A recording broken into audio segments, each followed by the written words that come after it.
Hello बच्चों।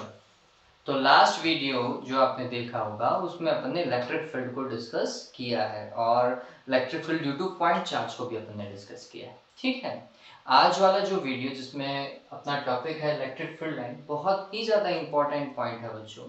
Exam में commonly पूछा जाता है या फिर इसकी जो प्रॉपर्टीज हम पढ़ेंगे इलेक्ट्रिक फील्ड लाइन की, इनकी प्रॉपर्टीज में से कई बार एक एक नंबर के जो क्वेश्चन हैं वो पुटअप हो जाते हैं। ठीक है, तो टॉपिक चालू करें। और टॉपिक चालू करने से पहले अगर आपने अभी तक चैनल को सब्सक्राइब नहीं किया है तो प्लीज चैनल को सब्सक्राइब करो बच्चों। वीडियोस आपको अच्छा लगे तो वीडियोस को लाइक करो। अगर आपको कोई भी इशू है तो कमेंट बॉक्स है बच्चों, कमेंट बॉक्स में कमेंट कर दीजिए। ठीक है, आपको रिप्लाई और रिवर्ट बहुत जल्दी किया जाएगा, आप चिंता न करें। और व्हाट्सएप नंबर आप सभी को अब तक पता चल गया होगा, नहीं पता चल रहा है तो वीडियो की शुरुआत में जो स्लाइड आती है उसके अंदर व्हाट्सएप नंबर है। आप अपनी मैथमेटिक्स की और फिजिक्स की क्वेरी उस व्हाट्सएप नंबर पर हमें सेंड कर सकते हैं। ठीक है, चलिए। तो इलेक्ट्रिक फील्ड लाइंस हमारा टॉपिक, और फील्ड लाइंस होती क्या है, बनती कैसे हैं, तो समझिए। एक बार के लिए अपन मानते हैं, समझना बच्चों, कि हमारे पास में कोई पॉजिटिव चार्ज है, सोर्स चार्ज मान रहा हूं मैं। ठीक है, और ये सोर्स चार्ज कैसा है, पॉजिटिव है। और इस सोर्स चार्ज के पास में अगर किसी टेस्ट चार्ज को रख दें तो टेस्ट चार्ज कैसा होता है बच्चों, पॉजिटिव होता है या नेगेटिव लेते हैं उसे। तो बात ध्यान में रखें, टेस्ट चार्ज को हम हमेशा पॉजिटिव ही मान करके चलेंगे। ठीक है, तो जैसे ही इस सोर्स चार्ज के पास में एक स्टेशनरी टेस्ट चार्ज को रखा बच्चों हमने, जैसे ही पुट किया यहाँ पर, तो इस टेस्ट चार्ज के ऊपर ये सोर्स चार्ज क्या लगाएगा, एक फोर्स लगाएगा। और फोर्स कहाँ की ओर होगा, ऐसा रिपल्शन का फोर्स होगा। और ये टेस्ट चार्ज इस पाथ की ओर मूव करने लग जाएगा, ऐसा रिपल्शन के कारण। ठीक है, अगर यही टेस्ट चार्ज यहां रखा हुआ होता तो क्या होता, तो हम देखते कि टेस्ट चार्ज ऐसा मूव करता। यही टेस्ट चार्ज यहां रखा हुआ होता तो ये ऐसा मूव करता। ठीक, इस तरफ रखा हुआ होता तो ऐसा मूव करता। ठीक, किसके कारण, पॉजिटिव चार्ज के कारण ऐसा मूव करता। ठीक, फिर अगर यहाँ पर हमारे पास बच्चों नेगेटिव चार्ज होता, और इस नेगेटिव चार्ज के पास में अगर हम टेस्ट चार्ज रखते तो क्या होता बच्चों, ये नेगेटिव चार्ज उस टेस्ट चार्ज जो कि पॉजिटिव है इसको क्या करता, अपनी ओर अट्रैक्ट करता ना, ये इस तरफ मूव करता। तो हम बोलते हैं कि ये नेगेटिव चार्ज ऐसा, नेगेटिव चार्ज के कारण टेस्ट चार्ज ऐसा आता है। ठीक, यहाँ पर होता टेस्ट चार्ज तो फिर वो ऐसा आता है इसकी तरफ। यहाँ पर अगर पॉजिटिव टेस्ट चार्ज होता तो नेगेटिव की ओर अट्रैक्ट होता है, ऐसा आता है। ठीक है, तो इस तरीके से ये कुछ ऐसा पाथ हमें शो करता है। ठीक, तो ये जो लाइंस हम ड्रॉ कर रहे हैं ना बच्चों, वास्तविकता में यही क्या है, इलेक्ट्रिक फील्ड लाइंस हैं, जिसे लाइंस ऑफ फोर्स भी कहते हैं, लेकिन एग्जैक्ट वर्ड आप फील्ड लाइन ही यूज करेंगे। ठीक, तो यहाँ पर ये बात ध्यान में रखिएगा कि ये जो फील्ड लाइंस जैसी हम ड्रॉ करने की कोशिश कर रहे हैं ना बच्चों, ये लाइंस इमेजिनरी होती है ना, इनका कोई एक्सिस्टेंस हमें देखने को नहीं मिलेगा। ये इमेजिनरी लाइंस है, लेकिन इनका कॉन्सेप्ट जो है वो रियल है। इनसे बनने वाला इलेक्ट्रिक फील्ड रियल है, ये बात ध्यान में रख लीजिएगा।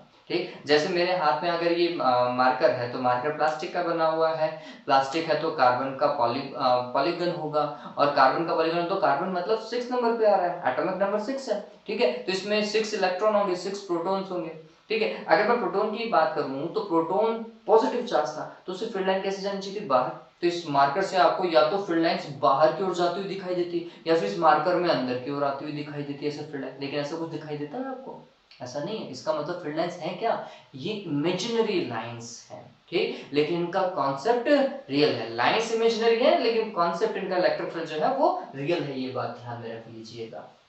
फिर ये लाइंस कैसी हैं बच्चों, कंटिन्यूअस है, ये आपको डिस्क्रीट नहीं दिखेगी। ऐसे नहीं है कि ये जो पॉजिटिव टेस्ट चार्ज है पहले थोड़ी देर चला फिर रुक गया कि भाई मेरे को कोई काम नहीं करना, फिर पता नहीं इसके मन में हनुमान जी आ गए और उछल गए और डायरेक्ट यहाँ पर पहुंच गए। नहीं, ऐसा नहीं। ये लाइन अगर बन रही है तो ये कंटिन्यूअस ही होगी, ये बात ध्यान में रखना, ये डिस्क्रीट लाइंस नहीं है। ठीक है, तो electric field lines are the imaginary lines, पहला। दूसरा, दीज आर कंटिन्यूअस लाइंस। फिर तीसरा पॉइंट देखते हैं, ये जो कर्व बना सकती हैं, देखो अभी तो स्ट्रेट लाइन के अंदर आपको दिख रही है। ठीक, लेकिन अगर मैं एक पॉजिटिव चार्ज लूं और एक नेगेटिव चार्ज लूं तो फिर ये कर्व कैसा जाएगा, तो हम बोलते हैं कि यहाँ पर अगर बीच में टेस्ट चार्ज रखते तो पॉजिटिव तो रिपेल करता और नेगेटिव से अट्रैक्ट करता, इस कारण ये टेस्ट चार्ज ऐसा जाता, तो हम बोलते हैं ये फील्ड लाइन ऐसी जाती कुछ।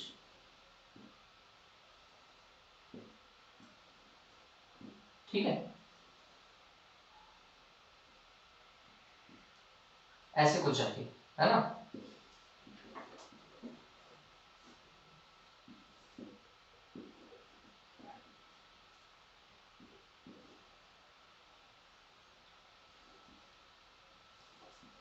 ऐसे कुछ फील्ड लाइन उस तरफ भी हमें ड्रॉ करनी पड़ती।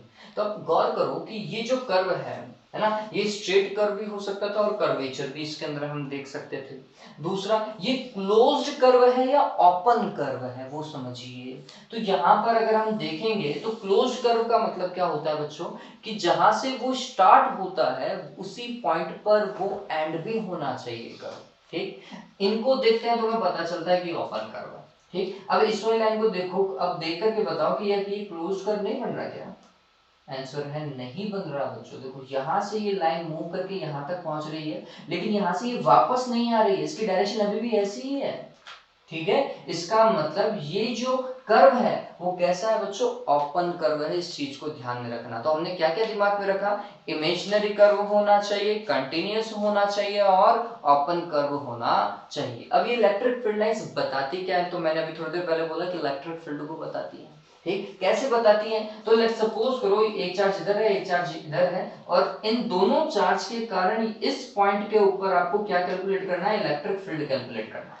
ठीक है, तो इस पॉइंट पे इलेक्ट्रिक फील्ड कैसे कैलकुलेट करेंगे, तो हमने देखा कि इस पॉइंट से जो फील्ड लाइन पास हो रही है, इस फील्ड लाइन के उस पॉइंट के ऊपर आप टेंजेंट ड्रॉ कर दीजिए। The direction of tangent will show the direction of electric field. ये बात ध्यान में रखना। ठीक है, तो इसका मतलब ये है कि इलेक्ट्रिक फील्ड लाइंस हमें इलेक्ट्रिक फील्ड की डायरेक्शन को भी शो करने में मदद करती है। ठीक है, these are helpful to calculate the direction of electric field at a particular point। ठीक है, तो ये बात ध्यान में रखना है। तो 4 पॉइंट हो चुके हैं। The tangent drawn at any point of field line denotes the direction of electric field. ठीक है, अब एग्जाम में जब आए तो ये समझिए कि पहले तो हमें फील्ड लाइन ड्रॉ करनी आनी चाहिए कि कैसे फील्ड लाइन ड्रॉ करते हैं। तो मैं पहले ड्रॉ करके बता देता हूं आपको कि पॉजिटिव चार्ज के लिए कैसे आपको ड्रॉ करना है और नेगेटिव चार्ज के लिए कैसे ड्रॉ करना है, और फिर पॉजिटिव नेगेटिव चार्ज के लिए और 2 पॉजिटिव चार्ज के लिए या फिर 2 नेगेटिव चार्ज के लिए कैसे ड्रॉ कर सकते हैं आप फील्ड लाइंस को। तो सबसे पहले पॉजिटिव चार्ज के लिए ड्रॉ कर रहे हैं। पॉजिटिव चार्ज के लिए एग्जाम में लिखा हुआ आता है draw field lines for q more than 0, ऐसा लिखा हुआ आता है। ठीक, तो इसके लिए फील्ड लाइंस कैसी देखी अपन ने, तो हमने बोला कि ऐसा हमने कुछ शो, आप स्केल से बनाइएगा इन लाइंस को।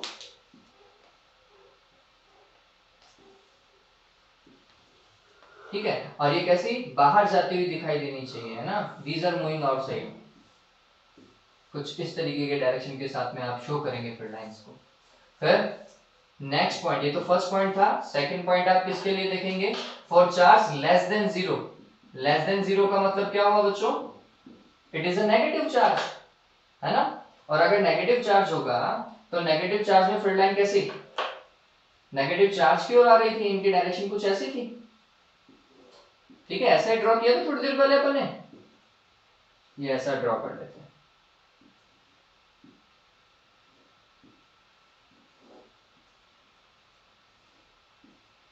ठीक, फिर तीसरा पॉइंट देखो, अगर पॉजिटिव और नेगेटिव दोनों चार्ज हो तो फिर केस में क्या होगा, तो ये बात ध्यान में रखिएगा। इस केस के अंदर field line will start from positive charge and end at negative charge, कुछ ऐसा।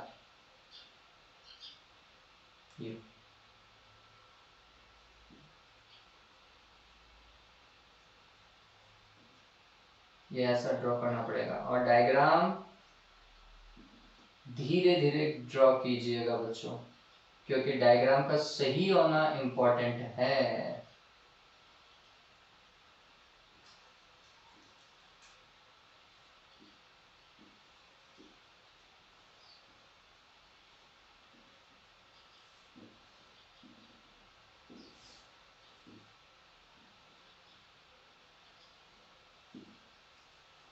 ठीक है, इस तरीके से हमने नेगेटिव के लिए और पॉजिटिव चार्ज के कॉम्बिनेशन के लिए ड्रॉ किया। ठीक। और फोर्थ वन, आप इसे पॉजिटिव पॉजिटिव चार्ज भी ले सकते थे, नेगेटिव नेगेटिव चार्ज भी ले सकते थे। मैं यहाँ पर पॉजिटिव पॉजिटिव चार्ज के लिए ड्रॉ करने की कोशिश कर रहा हूँ। ठीक, अब ये कैसा होगा, तो पॉजिटिव चार्ज के कारण फील्ड लाइन जो है वो आउटवर्ड है अगर आप देखेंगे तो। ठीक है, तो इसको कैसे बना सकते हैं, तो हमने बोला कि फील्ड लाइन इससे भी बाहर निकलेंगी, इससे भी बाहर निकलेंगी, लेकिन एक ऐसी जगह है जहां से फील्ड लाइन जो है वो पास ही नहीं होंगी।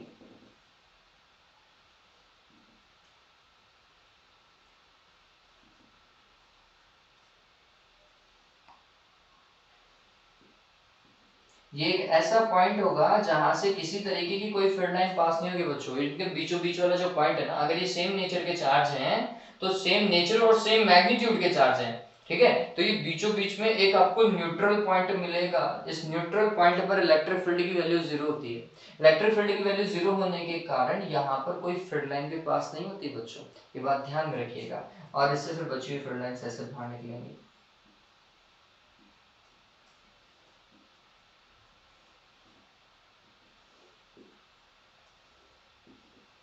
इससे भी सेम ऐसा का ऐसा ही, आपको ऐसा ही शो करना है।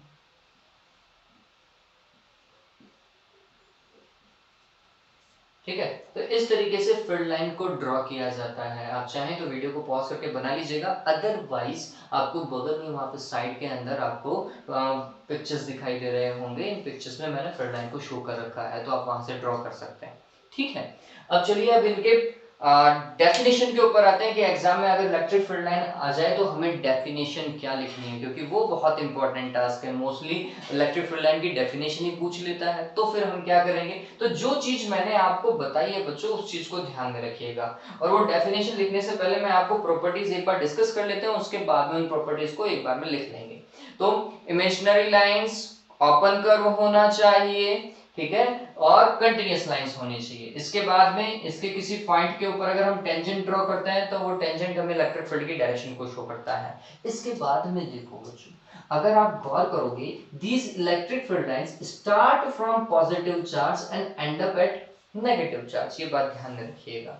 ठीक, और अगर सिर्फ सिंगल चार्ज है, so these electric field line start or end at the charge. If it is positive or negative, it will start from positive charge, ठीक है, और if it is a single negative charge then it will end up at negative charge। लेकिन अब इस case में फिर ये and कहां हो रही होगी, तो हम बोलते हैं इनफाइनाइट पर। ठीक है, तो for a single positive charge these will start from the charge and end at infinite, and for negative charge these will start from infinite and end at the charge। ठीक है, ये बात ध्यान रखिएगा। फिर इसके बाद में अगर आप गौर करेंगे, जितनी भी फील्ड लाइंस हमने बनाई है यहाँ पर, कोई भी दो फील्ड लाइंस जो है वो एक दूसरे को इंटरसेक्ट नहीं कर रही हैं बच्चों। ठीक है, इसका रीजन पूछा जाता है, why two field lines do not intersect with each other, और why two field lines cannot intersect with each other. इसका मतलब क्या है वो समझिए। देखिए, हम बोल रहे हैं इलेक्ट्रिक फील्ड लाइन जो है वो उस पर्टिकुलर पॉइंट पर अगर उन पे हम टेंजेंट को ड्रॉ कर देते हैं तो टेंजेंट रिजल्टेंट इलेक्ट्रिक फील्ड की डायरेक्शन को इंडिकेट करता है। ठीक है, इसका मतलब लेट्स सपोज ये कोई पॉइंट था और इस पॉइंट के ऊपर एक फील्ड लाइन ऐसे जा रही है और एक फील्ड लाइन ऐसे जा रही है। ठीक है, अब इस पॉइंट के ऊपर इस फील्ड लाइन के अकॉर्डिंग ऐसा टेंजेंट ड्रॉ कर सकते थे और इस फील्ड लाइन के अकॉर्डिंग ऐसा टेंजेंट ड्रॉ कर सकते थे। यहाँ पर तो दो इलेक्ट्रिक फील्ड की डायरेक्शन आ गई। एक ही पॉइंट के ऊपर दो इलेक्ट्रिक फील्ड नहीं बच्चों, रिजल्टेंट इलेक्ट्रिक फील्ड एक पॉइंट पर एक ही होगा, ये बात ध्यान में रखिएगा। So electric field line do not intersect with each other because at the point of intersection there will be two resultant electric field which is not possible practically। एक पॉइंट के ऊपर दो इलेक्ट्रिक फील्ड नहीं हो सकते, ये बात ध्यान में रखना। ठीक है, चलिए फिर हमने ये भी अभी बोला था बच्चों, these lines forms open curve। Open curve क्या शो करता है, ये बात ध्यान रखिएगा। अगर electric field lines open curve बना रही है, इसका मतलब इलेक्ट्रिक फील्ड जो है एक कंजर्वेटिव फील्ड है। कैसा है, कंजर्वेटिव फील्ड है। जैसे ग्रेविटेशनल फील्ड कैसा है, कंजर्वेटिव फील्ड है ना, वैसे इलेक्ट्रिक फील्ड भी कैसा है, कंजर्वेटिव फील्ड है। ये कौन बताता है, ये बताता है कि ये ओपन कर्व को फॉर्म करती है। ठीक है। फिर इसके बाद में अगर आप देखेंगे, अगर इनके लेंथ वाइज अगर हम चलें, इलेक्ट्रिक फील्ड लाइन के लेंथ वाइज अगर हम चलने की कोशिश करें, तो आपको देखने को मिलेगा कि ये कॉन्ट्रैक्ट कर रही हैं, मिलने की कोशिश कर रही हैं। ठीक है, तो इनका ये लेंथ वाइज चलने पर कॉन्ट्रैक्ट करने का ये जो नेचर है, ये बताता है कि अपोजिट नेचर के चार्ज जो हैं वो एक दूसरे को क्या करते हैं, अट्रैक्ट करते हैं। ठीक है, लेकिन अगर इनके लेंथ के परपेंडिकुलर ऐसा देखें, तो अब देखो ये फील्ड लाइन इस दूसरी फील्ड लाइन को दूर हटाने की कोशिश करेगी, इनके बीच में गैप आता जाएगा। ठीक है, तो ये बताएगा, क्या बताएगा कि ये लेटरल प्रेशर जो है वो एक्सर्ट कर रही है दूसरी या नेबरिंग फील्ड लाइन के ऊपर। लेटरल प्रेशर अगर एक्सर्ट कर रही है, इसका मतलब सेम नेचर के चार्ज एक दूसरे को क्या करते हैं, रिपेल करते हैं। ये बात भी ध्यान में रखने लायक है। ठीक है, फिर आप ये भी गौर करें बच्चों कि ये जो पॉजिटिव चार्ज है, इसके पास में बहुत सारी इलेक्ट्रिक फील्ड लाइन गुजर रही हैं, लेकिन जैसे जैसे दूर जाओगे इलेक्ट्रिक फील्ड लाइंस जो हैं वो कम हो जाएंगी। इसका मतलब ये है कि जिस पर्टिकुलर पॉइंट से या जिस पर्टिकुलर एरिया से इलेक्ट्रिक फील्ड लाइंस ज्यादा पास होती हैं, वहां पर इलेक्ट्रिक फील्ड ज्यादा होता है। यही रीजन है कि किसी चार्ज के पास में इलेक्ट्रिक फील्ड ज्यादा होता है, जैसे जैसे चार्ज से दूर जाते जाते हुए इलेक्ट्रिक फील्ड क्या होता जाता है, कम होता जाता है। अपन लिखते हैं ना बच्चों, E is equals to K Q divided by R square। जैसे जैसे सोर्स चार्ज से दूर जाते जाएंगे क्या होता जाएगा, इलेक्ट्रिक फील्ड रिड्यूस होता जाएगा, कम होता जाएगा। ठीक है, तो ये भी ऐसे ही तो बता रहे हैं कि जैसे जैसे हम दूर जाते जाते हैं, इलेक्ट्रिक फील्ड लाइंस की डेंसिटीज क्या, डेंसिटी जो है वो क्या होती जाती है, रिड्यूस होती जाती है। इसका मतलब किसी भी चार्ज के पास में इलेक्ट्रिक फील्ड ज्यादा होता है और उसके फार पॉइंट्स के ऊपर इलेक्ट्रिक फील्ड क्या हो जाता है, कंपैरेटिवली कम हो जाता है। ठीक है, तो ये ध्यान में रखिएगा। ओके, चलो अब अपन डेफिनेशन बना लेते हैं कि इसकी डेफिनेशन क्या बनेगी। ये तो उतार लिया होगा आपने, ठीक है। चलिए,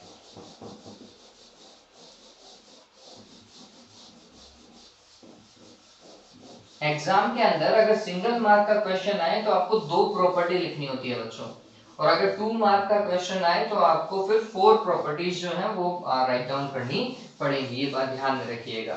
सिंगल मार्क के क्वेश्चन के लिए सिर्फ 2 property will be asked.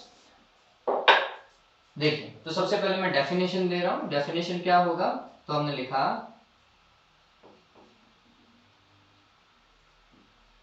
these are the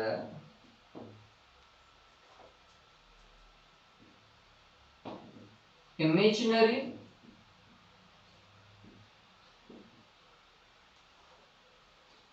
open and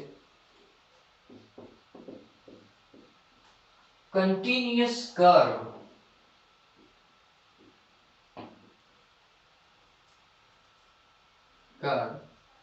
and the tangent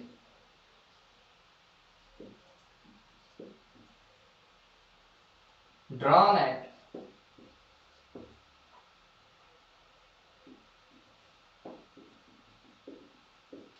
any point of electric field line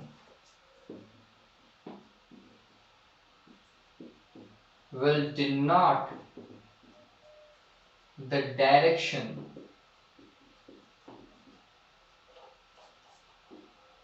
of electric field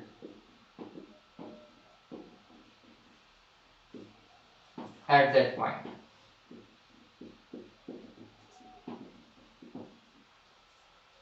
ठीक है, अब ये डेफिनेशन जो है, इस डेफिनेशन को आप 2 या 3 पार्ट्स के अंदर डिवाइड कर लीजिएगा, ये ऑटोमेटिकली इसकी प्रॉपर्टीज में आ जाएगा। ठीक है, तो अपन ने प्रॉपर्टीज में अगर लिखना है तो प्रॉपर्टीज में पहला पॉइंट क्या लिखेंगे, these are imaginary open and continuous curve. ठीक है, दूसरी प्रॉपर्टी क्या लिखेंगे, the tangent drawn at any point of electric field line will denote the direction of the electric field at that point. ठीक है, ये 2 प्रॉपर्टी तो अपन ने डेफिनेशन में लिखी। तीसरी property, they will start at positive charge, ये पढ़ा था, and at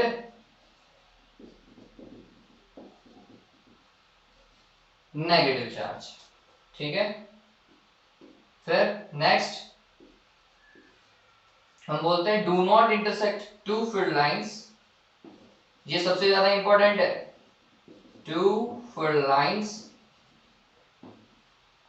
do not intersect with each other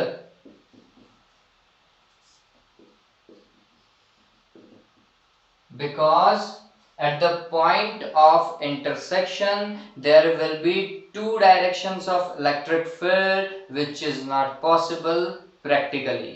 ठीक है, ये चीज लिख लीजिएगा, इसके आगे कंटिन्यू कर लीजिएगा। फिर फिफ्थ में क्या लिखेंगे, since they form open curve this shows that the electric field is conservative field। ठीक है, फिर सिक्स में अपन क्या लिख सकते हैं, the number of field lines passing through any area denotes the magnitude of electric field or strength of electric field। more the number of field lines, more the electric field or the electric field will be strong, or if lesser the electric field lines then the electric field will be weaker at that point। ठीक, और seventh में हम क्या लिख सकते हैं, electric field lines has a tendency to contract when moving lengthwise. वापस से समझ लीजिए, हम क्या बोल रहे हैं, electric field lines has tendency to contract while moving along the lengthwise या moving lengthwise। this shows that two opposite nature of charges attract, है ना, दो opposite nature के चार्ज जो है वो अट्रैक्ट करते हैं। कैसे पता चलता है, क्योंकि फील्ड लाइंस कॉन्ट्रैक्ट करती हैं। फिर वापस से इसी चीज को चेंज कीजिए, electric field lines has a tendency to apply और एक्सर्ट लेटरल प्रेशर। ठीक है, ये क्या प्रॉपर्टी होती है, ये लेटरल प्रेशर को अप्लाई करते हैं, एक्सर्ट करते हैं to the neighbouring field lines. This shows that the same nature of charges repel. ठीक है, तो यही हमारे पास में क्या था बच्चों, इलेक्ट्रिक फील्ड लाइंस था। आपको चार प्रॉपर्टी तो एनी टाइम याद ही रहनी चाहिए, और सबसे ज्यादा इंपॉर्टेंट कौन सी है बच्चों, two electric field lines do not intersect with each other. अब नेक्स्ट पॉइंट है, वो बहुत ही बड़ा पॉइंट है बच्चों, लेकिन उसे अपन तीन पार्ट में डिवाइड कर देंगे। आज उसका एक छोटा सा पार्ट ही हम डिस्कस कर रहे हैं, that is electric dipole. Topic हमारे पास में है इलेक्ट्रिक डाइपोल, और फिर इसे हम तीन पार्ट में डिस्कस करेंगे। तो आज उसका एक छोटा सा पार्ट डिस्कस कर लेते हैं। इलेक्ट्रिक डाइपोल होता क्या है, देखिए पहले तो अपन समझें कि डाइपोल क्या होता है। डाई प्लस पोल मतलब उसके दो क्या होने चाहिए, पोल्स होने चाहिए। ठीक, दैट इज डाइपोल। फिर इलेक्ट्रिक डाइपोल मतलब चार्ज वाले होने चाहिए वो दोनों पोल्स। तो इलेक्ट्रिक डाइपोल इंपॉर्टेंट है, ये बात ध्यान में रख लीजिएगा।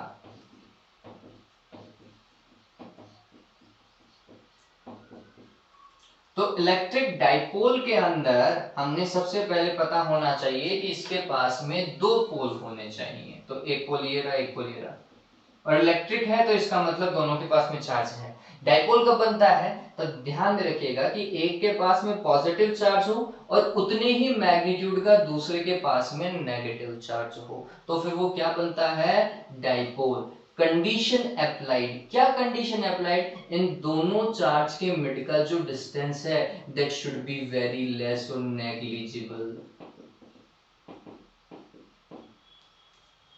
ठीक है, तो अब इसको कैसे डिफाइन करेंगे वो समझ लीजिए। तो the pair of two charges, the pair of two point charges having same magnitude and opposite nature।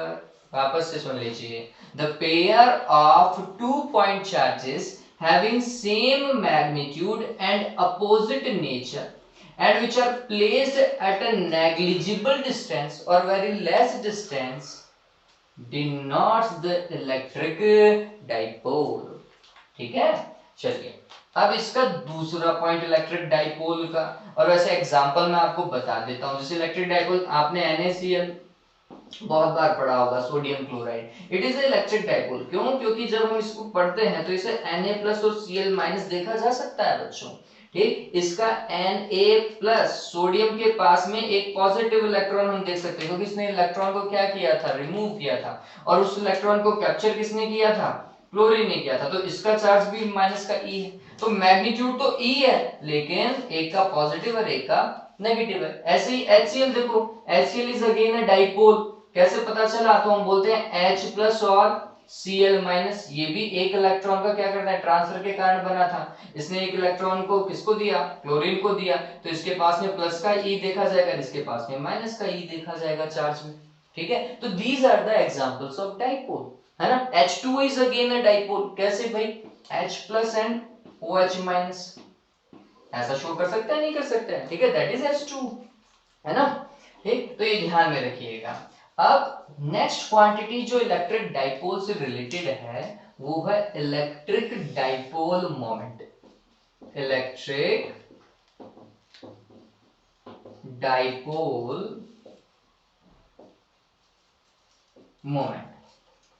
देखिए ये क्वांटिटी क्या है, तो हम बोलते हैं कि जब भी हम डाइपोल को पढ़ते हैं तो हम बोलते हैं कि इसके पास में एक पॉजिटिव चार्ज है और एक नेगेटिव चार्ज है, ठीक है, और इनके चार्जेस के सेंटर्स है ना, इनके मिड में कुछ ना कुछ डिस्टेंस है, दैट डिस्टेंस इज 2a, बहुत कम होती है, जब हम इसे मेजर करते हैं तो it is all in almost about 10⁻⁻10 metre, है ना, इस पर्टिकुलर रेंज के अंदर हमें ये डिस्टेंस हमें देखने को मिलेगी। ठीक, तो इलेक्ट्रिक डाइपोल मोमेंट होता क्या है, तो हम बोलते हैं किसी भी डाइपोल के एक चार्ज का मैग्नीट्यूड, वापस से समझिए, the product of the magnitude of a single charge of dipole and the distance between the both charges of dipole denotes the electric dipole moment।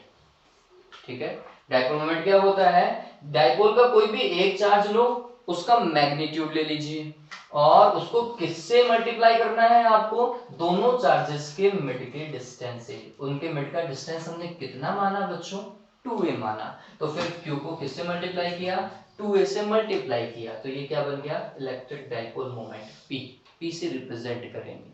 ठीक है, फिर ये क्वांटिटी कैसी है बच्चों, इट्स अ वेक्टर क्वांटिटी।